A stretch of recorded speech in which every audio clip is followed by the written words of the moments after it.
today in Rich in Relationship. We're going to talk about why it is that men are always trying to help, always trying to make it better in their marriage, and somehow they never feel like they're getting credit, moving forward, being acknowledged, and sometimes they're accused of making it worse. But what if helping her starts with healing you? That's what this is all about. Real leadership means rebuilding connection from the inside out. Welcome to another episode of Rich in Relationship. I'm your host, Rich Heller, and today's topic is moving from being a helper to a real leader. It's a hero's journey to a joyful marriage. This is the kickoff for a mini-series on this topic. We're going to do about a dozen episodes on this. The premise is that instead of worrying about what's wrong with her, what she's doing wrong, taking her inventory, we're just going to let go of all that, and we're going to be the change that we want to see. We're going to lead by example in our families, in our marriages. You've been trying to help, and it's only made things worse. But what if helping her starts with healing you? That's what this is all about here. This series is your path forward. Not by changing her, but by reclaiming your own power, your values, your voice in a way that will actually bring her closer. It will inspire her.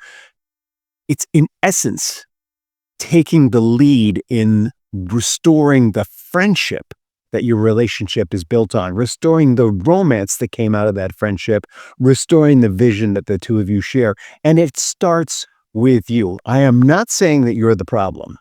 What I am saying is you are the unconscious leader, and so you need to take the lead. You need to be on a mission with this. And I want you to get that you're not alone. You don't need to be like a solo superhero here. You have other guys who are sharing in this mission with you. I want you to think of, Dr. Xavier's School for the Gifted. That's what this is. Or maybe this is the Justice League if you're a DC fan. It's a movement that we are starting here at Rich in Relationship for men to be on a shared mission based on the ambition of having healthy, strong friendships with their wife, of restoring romance with their wife, of restoring their shared vision and their sense of moving forward together, and not just keeping all the balls in the air, not just taking care of the kids, but what happens after they grow up? What's the difference that you guys want to make in the world together? What's the difference you want to make individually? The problem is that you've been trying to help. You've been doing your best to build up your family, and somehow you're always accused of being controlling or manipulative. Always, maybe not always, but a good deal of the time. This series is to help you shift that. It's not a dialogue, it's a dynamic. This series is here to help you shift that monologue she has about you, for her to start to see that you really are invested. Every time you try to help, she reacts. She sees it as an attack. You're doing what you can to build her up and build up the relationship. She reacts, and you either escalate or you withdraw. But either way, it's a case of wash, rinse, and repeat. It just goes on and on and on. Maybe you've got what some people call kitchen sink syndrome. She reacts, you react, and then she throws in the kitchen sink, like everything. Not only are you trying to manipulate and control me here, but you do it there, and there. It's happening with the kids. I can't stand it anymore. Whatever's happening, this series, this podcast is about breaking that cycle. So let's talk about what makes that like a snake eating its own tail. What this is about is it's not just what you're doing, it's what's driving it. What do I mean by that?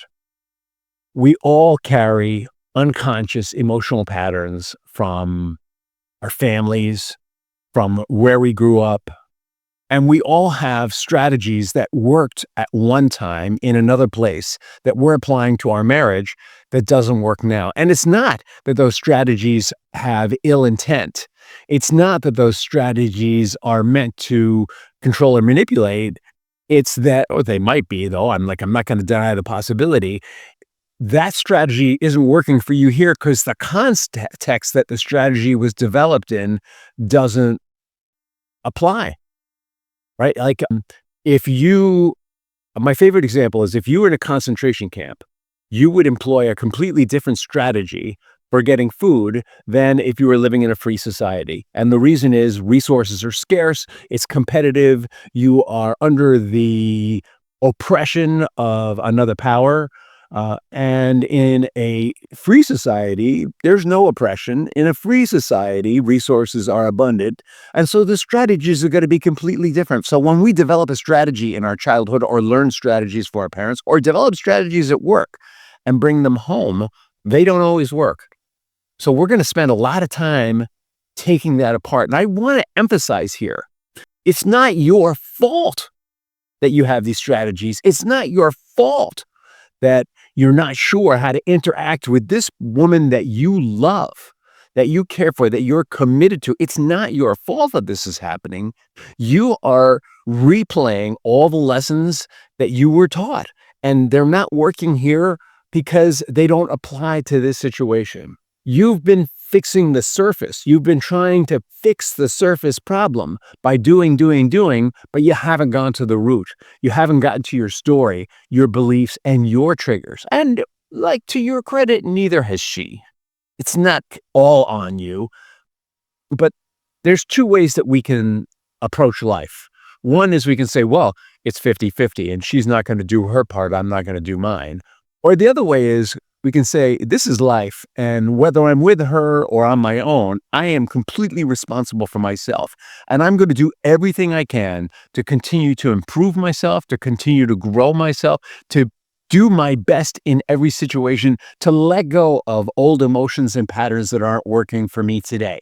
Which one do you think is going to work better in life? Obviously, the 100% ownership stance is going to take you further. And so I'm encouraging you to put all your inventory of her on the shelf. I'm encouraging you to put all your hurt on the shelf, all your anger on the shelf, all your resentment on the shelf, your whole story about her and why she's making it not work. Put that on the shelf, because in this series, we're not going to deal with her. We're going to deal with us. In this series, as men, we are going to look at first of all, what does it mean to be a man, right? Really? What are the ideas about manhood that I have that aren't working here? Second of all, what is it that as a human being, what are the things that I can do that are going to make things better in any situation, and specifically this situation, before I take all that stuff off the shelf? And part of that is going to be identifying our stories, our beliefs, our triggers. Part of that is going to be getting back in touch with the things that are really important to us. And part of that is going to be taking action. The truth is that you don't have a communication problem. What you have is a connection problem. You're doing everything you can to communicate in a way that has worked for you in other ecologies. Other ecologies meaning at work. When you communicate with people at work this way, it works for you mostly. When you communicate it in your family in that way, it worked for you mostly. It's not working here. Why?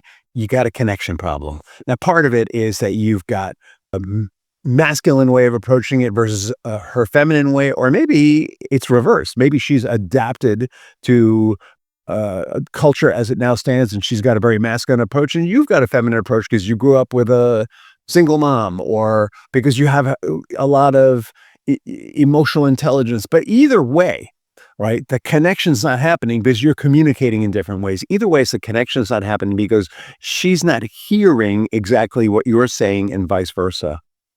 Well, that's communication. But the connection problem is happening because where you're coming from is different.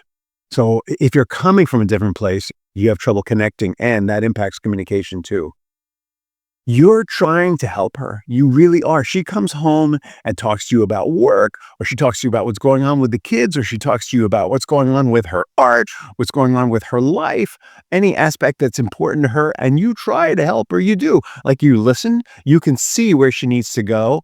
And somehow it feels unsafe to her, even though you know that what you're doing is for her benefit, even though you know what you're doing, the place that you're coming from is you want to help her get to that goal, get to the solution, and somehow it feels safe. It's because she interprets what you're doing as control and manipulation. She wants to share her emotional state first. She wants to lay out the emotional ecology. The first thing she wants is to have those emotions acknowledged. But you feel like, oh my God, that's emotional chaos. Why is that going on? How can she possibly get where she wants to go with all of that going on? That's a connection problem. Real leadership means rebuilding connection from the inside out. It means finding that place in you, and I promise you there is one, where you can learn to feel that emotional chaos as you experience it, learn how to help her feel safe, heard, and secure in the emotional tornado that she presents you.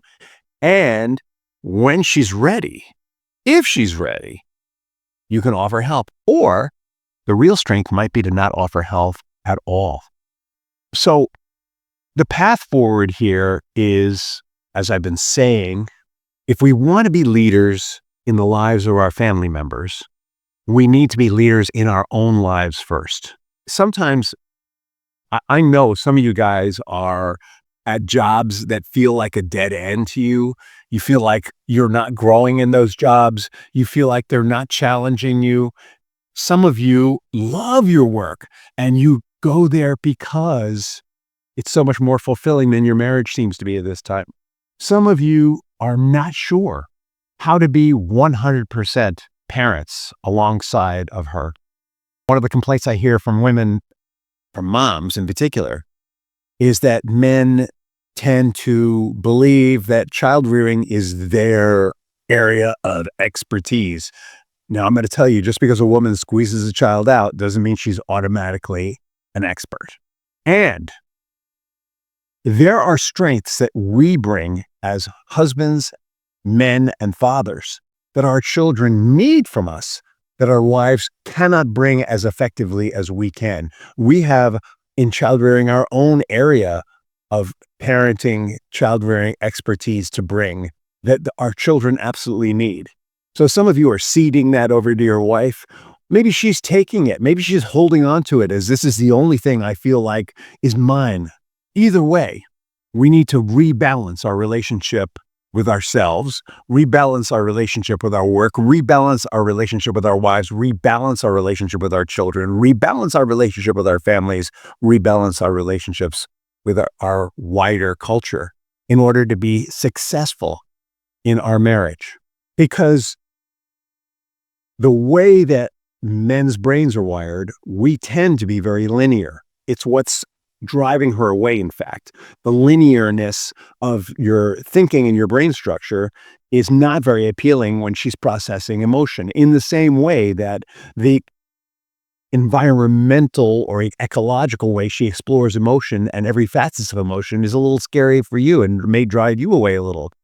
But because we're linear, it's normal and natural for us to keep our eyes on the prize, normal and natural for us to want to move on to the next station. And because she's ecological and emotional, it's normal and natural for her to say, slow down the train. Look at the impact of what we're doing. It's great where we're going. And we need to be thorough and complete at every station in life.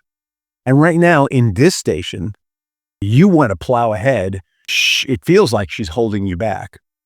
But really what's happening here is your two natures are at war. And if you're going to change that because you are naturally wired to lead, you're going to need to take the lead when it comes to the relationship.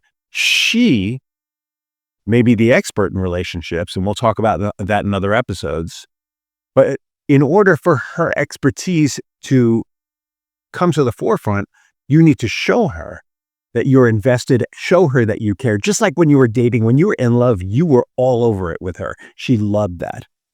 We're not going to go back to in love, but we need to go back to that kind of intentionality in our relationship, right? This isn't a case of conquered, move on. This is a case of constant conquest. So let's talk about what the roadmap's going to be coming up. This is the kickoff episode. There's going to be so much more. Episode 2, we're going to talk about the hero's journey to a joyful marriage.